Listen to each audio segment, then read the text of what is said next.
दूसरा अध्याय। ऋषि बोले, प्राचीन काल में देवता तथा दैत्य में पूरे 100 वर्षों तक युद्ध चलता रहा। उस समय दैत्य का स्वामी महिषासुर था तथा देवताओं का इंद्र था। उस संग्राम में देवताओं की सेना महाबली दैत्यों से हार गई।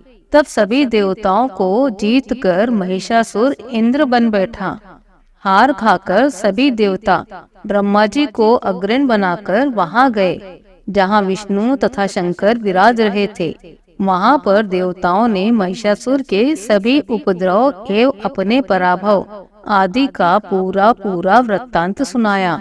उन्होंने कहा, महिषासुर ने तो सूर्य, अग्नि, पवन, चंद्रमा, यम तथा वरुण इन प्रकार सभी देवताओं के अधिकार छीन लिए हैं। स्वयं ही सबका अधिष्ठा बन बैठा है। उसने सभी देवताओं को स्वर्ग से निकाल दिया। महिषासुर महादुरात्मा है। देवता पृथ्वी पर मृत्यु की भांति विचर रहे हैं। हे प्रभु, अब आपकी शरण में आए हैं, उसके वध का कोई उपाय कीजिए। इस प्रकार मधुसूदन तथा महादेव जी ने देवताओं के वचन सुने। उनकी क्रोध से भौहें तन गई। तब भगवान विष्णु के मुख से एक महान तेज प्रकट हुआ। इसी प्रकार ब्रह्मा तथा शंकर के मुख से भी तेज प्रकट हुआ।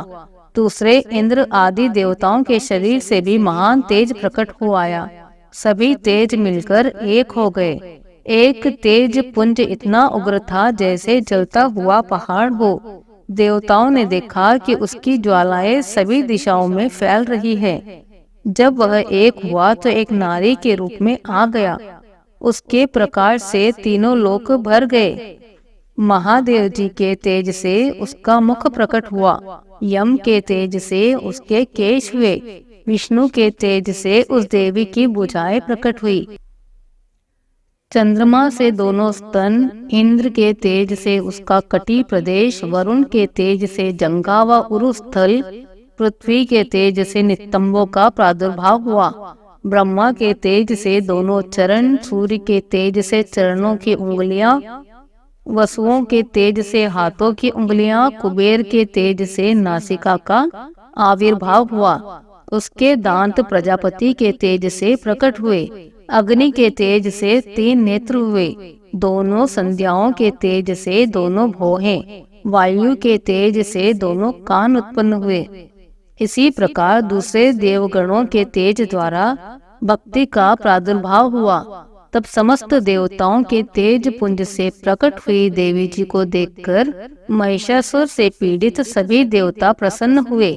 महादेव जी ने उस देवी को अपने शूल से शूल निकालकर दे दिए। श्री विष्णु ने अपने सुदर्शन चक्र से चक्र प्रकट करके दे दिए। वरुण ने शंख तथा अग्नि ने उसे शक्ति दी। मारुत ने धनुष दिया और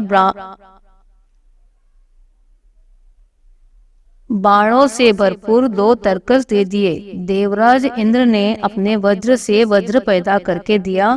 फिर सहस्त्र नेत्र इंद्र ने ऐरावत हाथी से घंटा दिया। यमराज ने कालदंड से दंड प्रदान किया। सागरपति ने रुद्राक्ष माला अर्पित की। ब्रह्मा ने कमंडल भेंट किया। सूर्य ने भगवती के सभी रोमकूपों में अपनी किरणें प्रदान की। काल ने तलवार तथा उत्तम ढाल अर्पण किए। क्षीर सागर ने हार, कभी पुराने न होने वाले 2 वस्त्र भेंट किए। इसी प्रकार चूड़ामणि, दिव्य कुंडल तथा 2 कड़े भी भेंट किए। और चमकता हुआ अर्धचंद्र, सभी भुजाओं के लिए बाजूबंद, चरणों के लिए नुपुर, कंठ के लिए सर्वोत्तम कंठुला भेंट किया। इसी प्रकार सभी उंगलियों के लिए रत्न जड़ित मुद्राएं प्रदान की। विश्वकर्मा ने निर्मल परशु भेंट किया और अनेक रूपों वाले अस्त्र, अभेद कवच, मस्तक पर गले में धारण करने के लिए योग्य, कभी न कुंभलाने वाली कमलों की माला दी। जलधि ने उसे बहुत ही सुंदर कमल दिया। हिमाचल ने वाहन के लिए सिंह व और भी अनेक प्रकार के रत्न भेंट किए। कुबेर ने सुरापूर्ण पात्र भेंट किया। सभी नागों के स्वामी शेष जी ने महामणियों से सुशोभित नागहार दिया। जो शेष जी इस पृथ्वी को धारण किए हैं। इसी प्रकार दूसरे देवताओं ने भी भूषण तथा आयुधों के द्वारा देवी का सत्कार किया। तब तो भगवती ने अट्टहास करके ऊंचे स्वर में गर्जना की। उसके भयंकर नाद से सारा आकाश भर गया।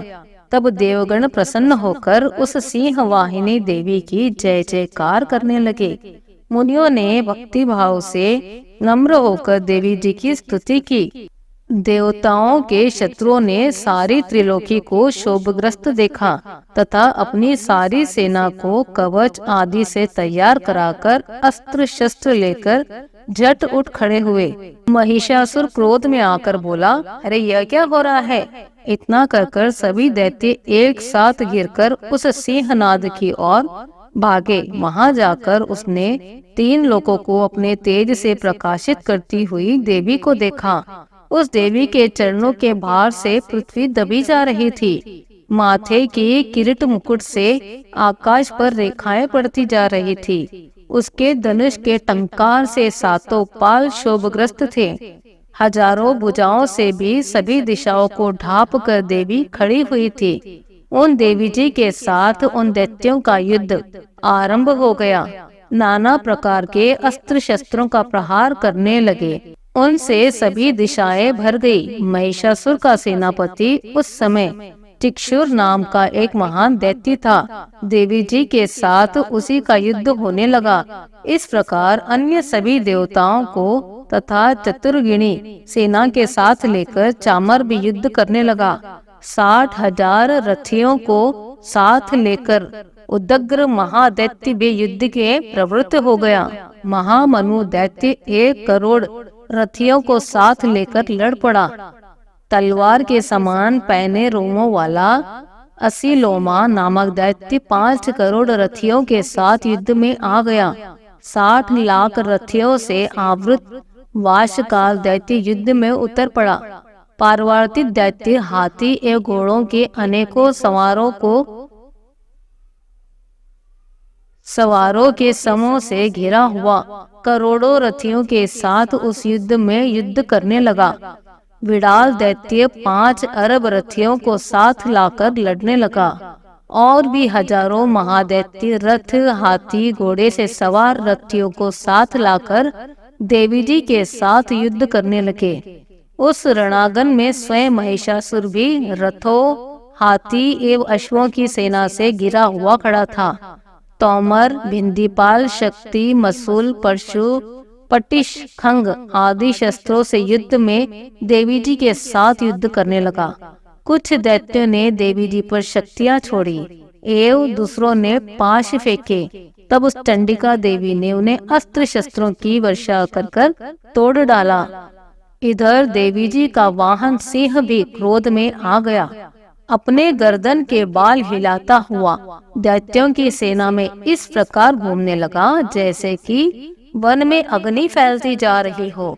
उस युद्ध भूमि में युद्ध करती हुई अंबिका ने जितने भी श्वास छोड़े वे ही झटपट सैकड़ों हजारों गणों के रूप में परिणित हो गए।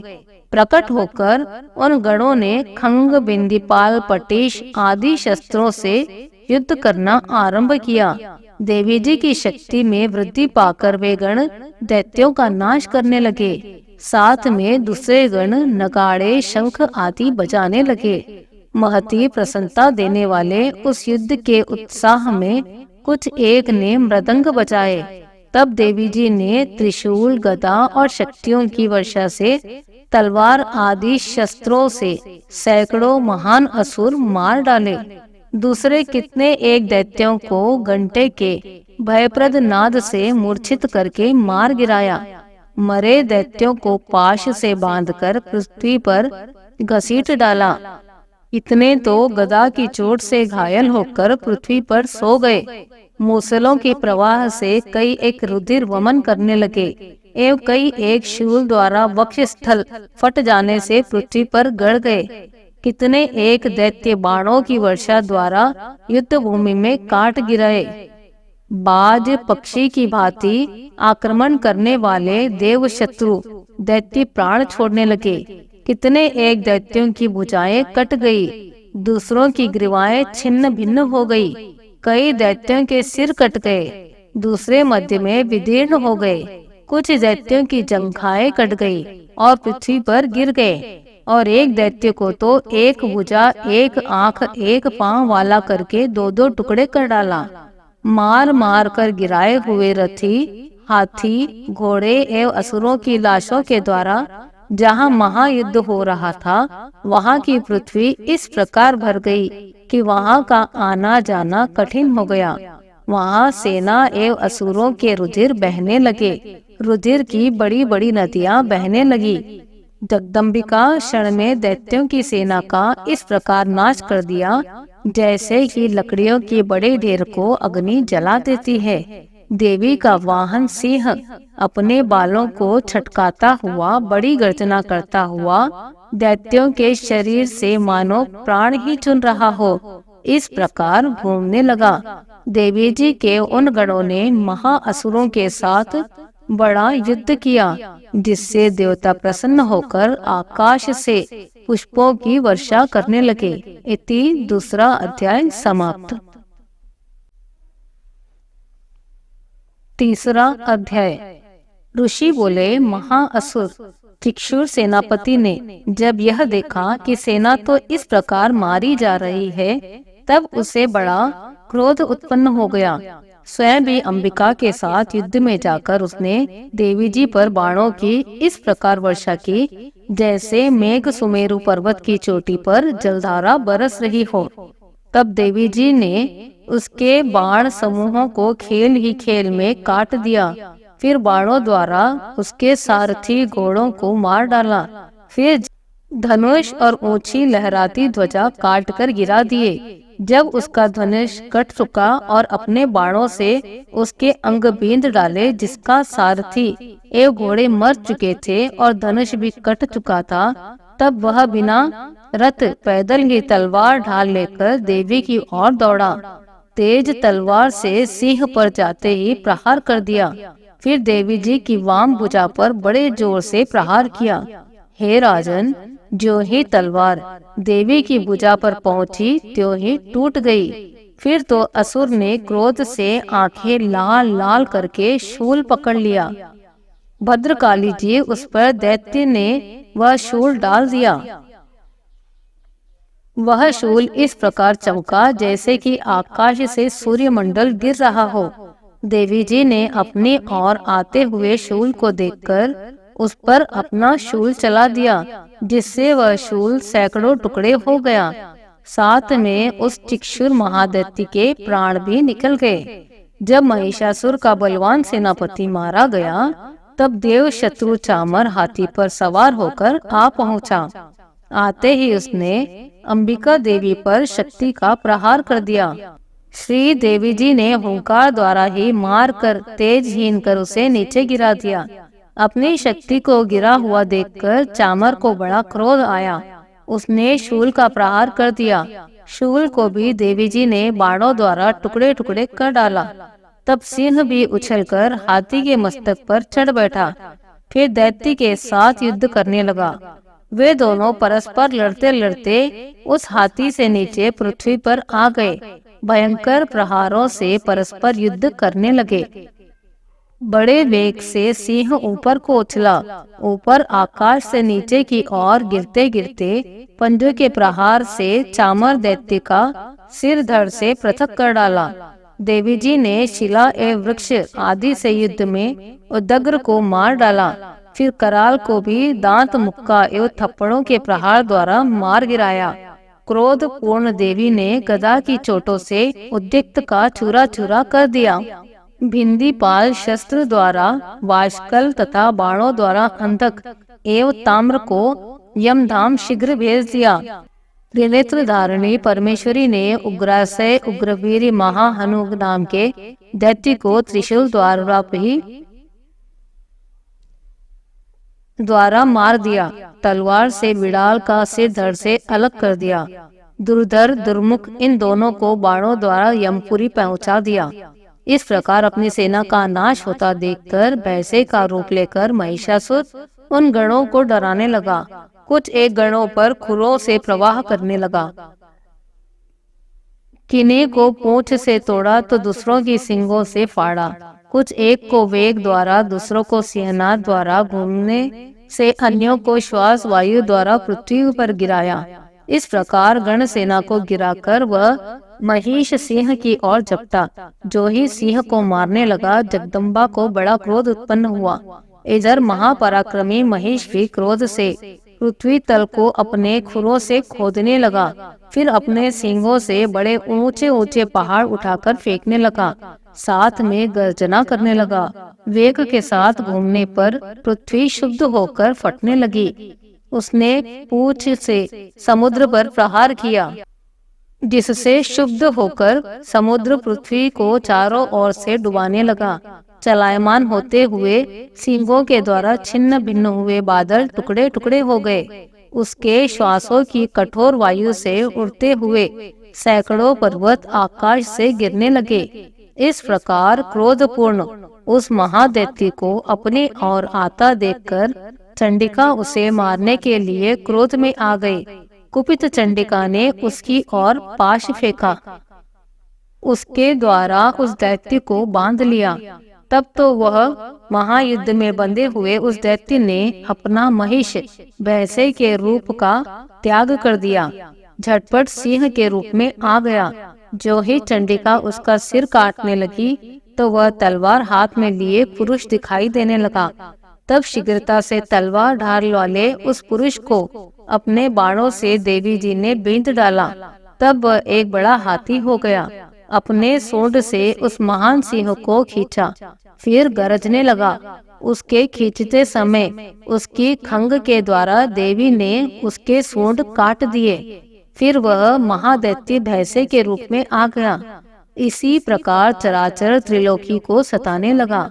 उस समय जगत माता चंडिका क्रोध में आकर फिर उत्तम मधुपान करने लगी। लाल लाल नेत्र कर कर हंसने लगी। वह दैत्य भी पराक्रम के मद में उन्मत्त होकर गरजने लगा। अपने सींगों से उठा उठाकर पहाड़ देवी की ओर फेंकने लगा। देवी जी ने भी अपने बाणों के समूह से उसके फेंके हुए पर्वत को चूर चूर कर दिया। तब सुरापान के मद के कारण लाल लाल मुख वाली चंडिका जी ने कुछ अस्त व्यस्त शब्दों में कहा। देवी जी बोली, हे मूढ़, जब तक मैं मधुपान कर लूं तब तक तू क्षण भर के लिए गरज ले। मेरे द्वारा संग्राम भूमि में तेरा वध हो जाने पर तो शीघ्र ही देवता भी गरजने लगेंगे। ऋषि बोले, इस प्रकार कहकर देवी जी उड़कर उस महादैत्य पर चढ़ गई। पांव से दबाकर दैत्य के कंठ पर त्रिशूल से आघात किया। देवी के पांव से दबे हुए उस दैत्य ने अपने मुख से बाहर निकलने का प्रयत्न दूसरे रूप में किया। अभी आधा निकला ही था कि देवी जी ने अपने पराक्रम द्वारा वही रोक लिया। आधा निकलकर भी उस दैत्य ने युद्ध करना आरंभ किया। तब देवी जी ने अपनी तीखी तलवार से उसका सिर काटकर नीचे गिरा दिया। दैत्य सेना हाहाकार करने लगी। तब उस सारी सेना का भी देवी जी ने नाश कर दिया। सभी देवता अत्यंत प्रसन्न हुए। दिव्य महर्षियों के साथ देवता लोगों ने उस देवी की स्तुति की। गंधर्व राज गायन करने लगे, अप्सराएं नाचने लगी। इति तीसरा अध्याय समाप्त।